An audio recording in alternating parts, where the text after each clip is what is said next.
ನಮಸ್ಕಾರ ಸ್ನೇಹಿತರೆ, ಲೇ ಲದಾಖ್ ಅಡ್ವೆಂಚರಸ್ ರೈಡ್ ಸೀರೀಸ್ನ 6ನೇ ದಿನಕ್ಕೆ ಮತ್ತೊಮ್ಮೆ ನಿಮ್ಮೆಲ್ಲರಿಗೂ ಸ್ವಾಗತ. ನಗೋರ್ನಿಂದ ಬೆಳಿಗ್ಗೆ ಬೇಗನೆ ಎದ್ದು ನಮ್ಮ ನೆಕ್ಸ್ಟ್ ಡೆಸ್ಟಿನೇಷನ್ ಆಗಿರುವಂತಹ ಅಮೃತ್ಸರ್ ಕಡೆಗೆ ನಮ್ಮ ಪಯಣವನ್ನು ಬೆಳೆಸ್ತೀವಿ.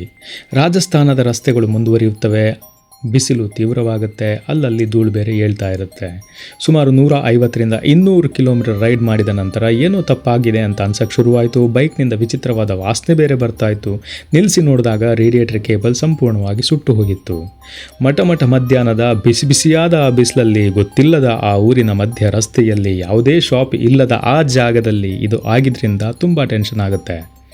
ಬೈಕನ್ನು ರಸ್ತೆ ಬದಿಗೆ ತಳ್ಳಿ ಗೂಗಲ್ ಮ್ಯಾಪ್ನ ಸಹಾಯದಿಂದ ಅಲ್ಲೇ ಹತ್ತಿರದಲ್ಲಿದ್ದಂತಹ ಶೋರೂಮನ್ನು ತಲುಪ್ತೀನಿ.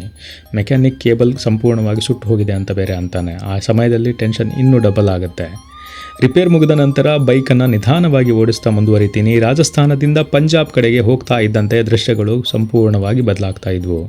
ಹಸಿರು ಹೊಲಗಳು ಹೆಚ್ಚಾಗ್ತಾ ಇದ್ವು. ಅಂತಿಮವಾಗಿ ಪಂಜಾಬ್ ತಲುಪುವಷ್ಟರಲ್ಲಿ ಸಮಯ ರಾತ್ರಿಯ 12 ಗಂಟೆ ಕಳೆದಿತ್ತು.